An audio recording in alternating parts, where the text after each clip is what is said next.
Khamzat Chimaev has made some big changes in his training camp for the upcoming fight against Robert Whittaker at UFC 308. Khamzat says he is now able to rest and recover. In an interview with Hustle, he went on to say, "They now let me rest and recover properly. I used to go to the gym and just train until I was done, but then I ended up in the hospital like last time, when I was in the hospital 3 times in a row within 3 weeks. My immune system went down. I got sick. Now I use a better approach. I work with good coaches, raised a lot of world champions. I'm going to take a big step forward." Khamzat also recently had words for Dricus Du Plessis. He called Dricus a bad version of himself. Khamzat said, "This is his peak now. You could say that Dricus is a bad version of me. I'll be back soon and I'll take him down. For me, Dricus is much more convenient than the other fighters. Sean Strickland gets up well, and Dricus, he's a wrestler but more physical. We have the technique, wrestling, and counter wrestling to take him down and hold him. He knows it himself. That's why he's silent about me."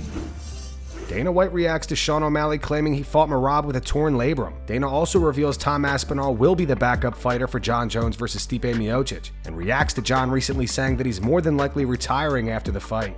Knowing what you know now, does that explain the performance, or do you think Merab was just so good in that fight that he was going to win the fight on that given night anyways? Literally everybody reached out to me that night and said, Sean O'Malley didn't look like himself. He didn't look explosive. He didn't look, all the same stuff we were all saying that night.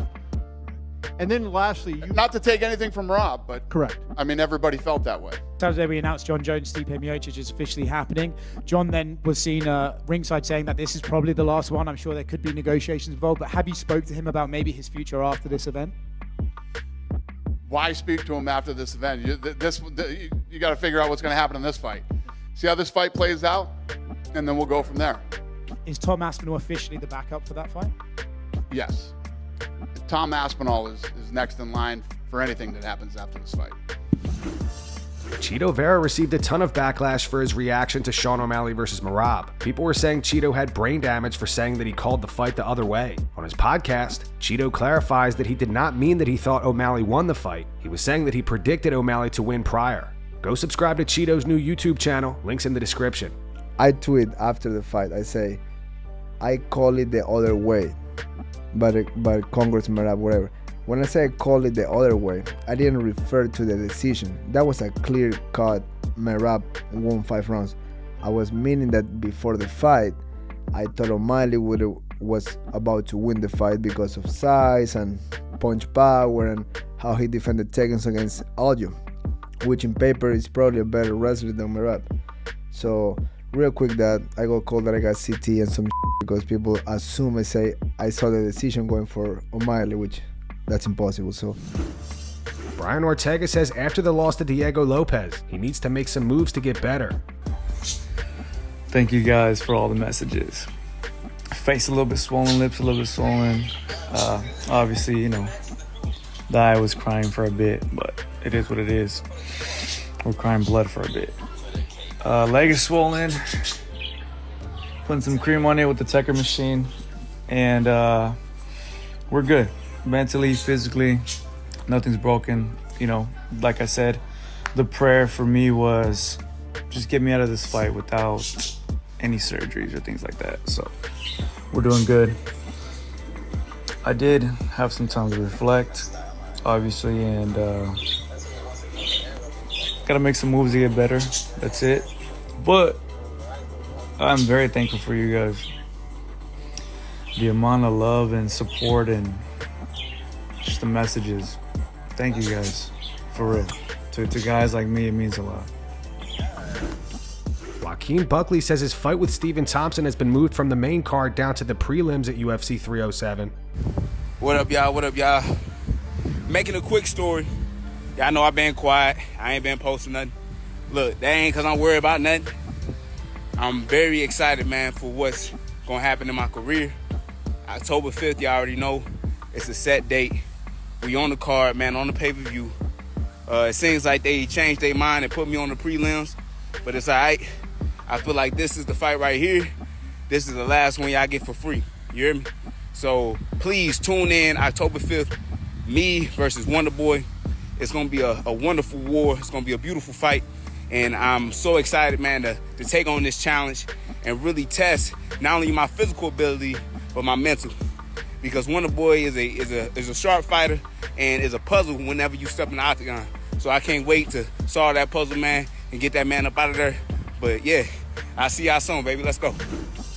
Daniel Cormier believes the road back to the title is going to be difficult for Sean O'Malley. On his YouTube channel, DC said the road back will be difficult, you know. It's hard to get yourself back to that level once you've been there, and you recognize the stardom that comes with being the champion. He never gave up on himself. He should be proud of that. But he was in there with a guy that really will be a matchup problem for him every time that they fight. He's just got to get better with the wrestling, better at the defending takedowns, and he's got to just really react a little earlier. I think his reactions were a little slow. That's why Merab was able to knock him off his feet. If you're a Sean O'Malley fan, you should be proud that your guy didn't give up on himself, and he really did give himself a chance in round 5. If you're the coaches, you're proud of your athlete because you told him in round 5 that he needed to go and try to get a finish, and that's exactly what he tried to do.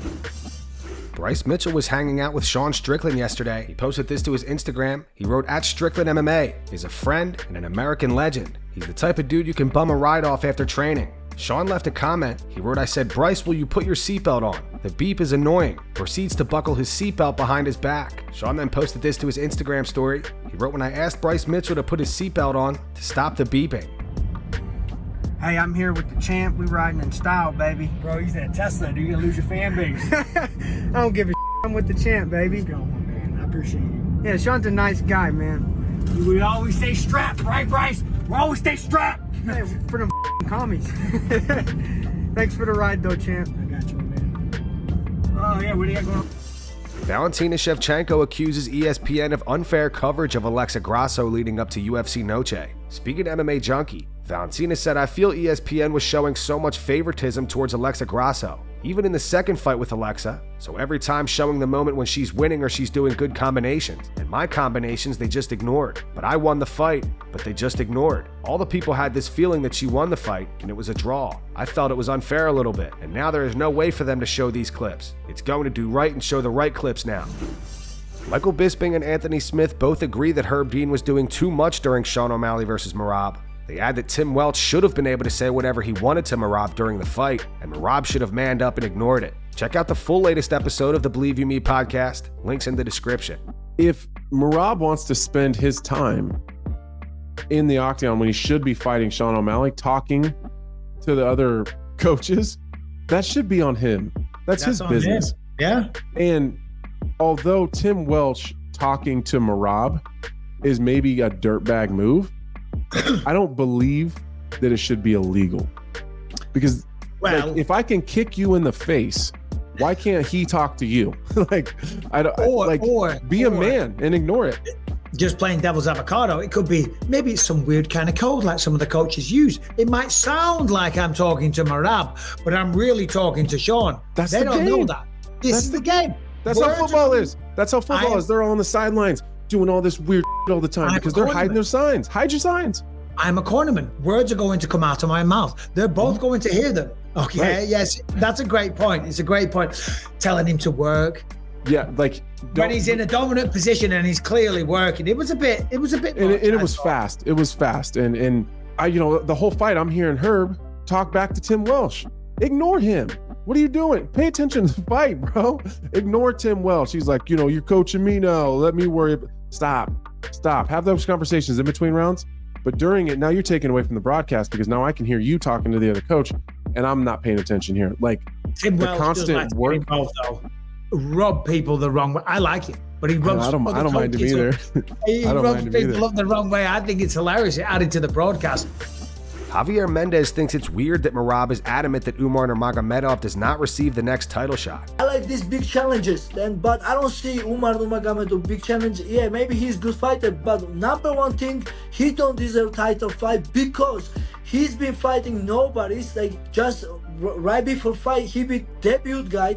He wins decision, and then now he got one win, only one win from top 15. Cory Sandhagen, and then now he's been disrespectful to me, and then I will fight him, no problem, but I think he just don't deserve. Speaking to Submission Radio, Mendez said, "I don't know what the hell to think, because how can you say the other person is more deserving when the ranking put Umar as number 2, and they also promised Umar the fight, but whoever the winner was going to be between Sandhagen and Umar, that they would get the next title shot. The UFC is coming through with their promise, and that's what they're trying to put together. Why Merab is trying to maybe avoid him, I don't know if he is or isn't. I really don't know. It's weird. My fighters, what I tell them is, when you're the champion, you just get ready to fight whoever they put in front of you. You fight.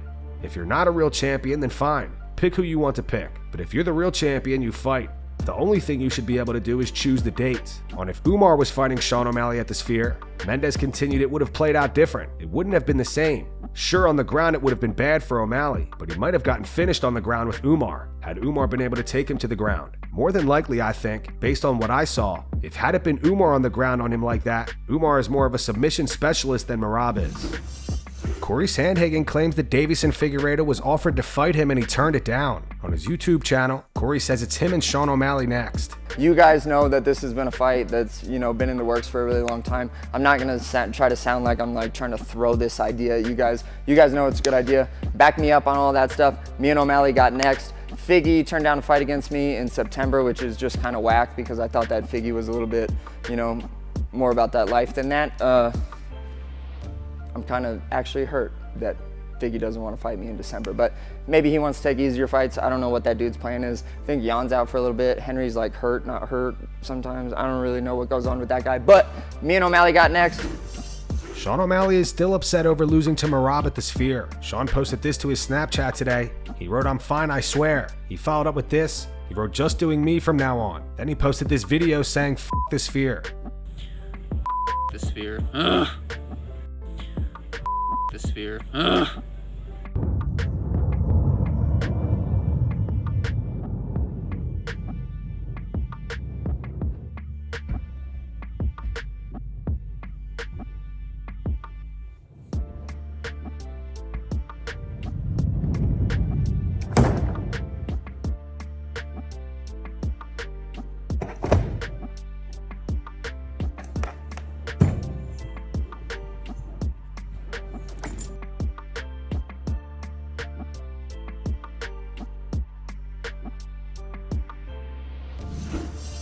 Aljamain Sterling has announced he is injured and will not be fighting Movsar Evloev at UFC 307. Unfortunately, I have to break the news. I will not be competing in Salt Lake City at UFC 307.